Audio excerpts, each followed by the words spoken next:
So I told you I had some ideas I wanted to try. One of my ideas is a short video podcast to help you with your reading each week. And this is really just to give you some things to look for while you read and maybe answer a few questions that you might have ahead of time, like something that's particularly confusing, just to help guide you while you read. But this is not really intended to be a full explanation of each chapter. And so this week we're reading in Genesis chapter 1, and this is a really familiar chapter. But don't let that familiarity cause you to miss the power and significance of this text. This might just be one of the most important things a person could ever read. And so here are some things to look for as you read Genesis chapter 1 this week. First, be amazed at God's power. He speaks, and it is so. Think about other places in the Bible where we see this power of God's voice at work, that He speaks and things respond, or even just the power of God's word in the Bible itself. Also notice that God is a God of order.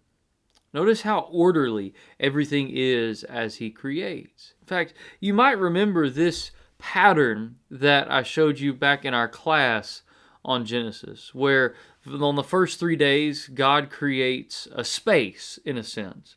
And then on days 4, 5, and 6, He fills them. So He creates light and dark and fills that with the sun, moon, and stars.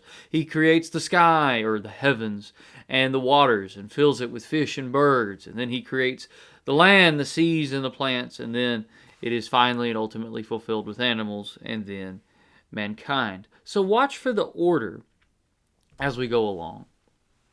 And consider how creation actually fits with much of the scientific evidence we have today.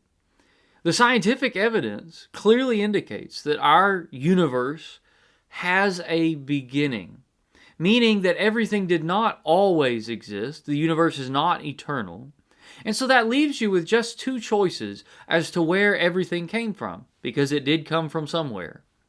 Either it came from nothing for no reason at all, or there's a creator behind it. Beyond that, in the natural world, everything moves from order to disorder. Things fall apart on their own. They rot, they decay, they become disorderly. And so, as we see the great order of the process of creation, we know that whatever explanation you choose, the beginning of the world had to have been something orderly.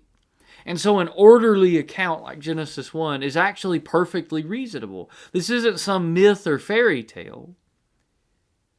It's how it happened. Also, consider how God, being the creator, with this immense power to speak things into being, how that inherently points to His authority over us. He made us, so of course He gets to say who we are and what we should be and what we should do. And as you think about that, ponder the significance of being made in the image of such a God. We see that here in verses 27 and 28. That might be one of the most significant things that we need to take away from this chapter. That we're not just another animal on the face of the earth. We are unique and special among everything created in that we bear the image of the God who created it all. There's much to see in Genesis 1. I encourage you to read it multiple times this week, and I'd encourage you to read it in multiple translations. So I typically read from New American Standard. I'll grab an English Standard Version one time. I might grab a CSB, Christian Standard Bible, sometime, or even an NIV or some of the other more paraphrase type Bibles. Whatever you do, make sure you're reading to understand and reading to be changed. I hope this helps you as you read Genesis chapter 1 this week.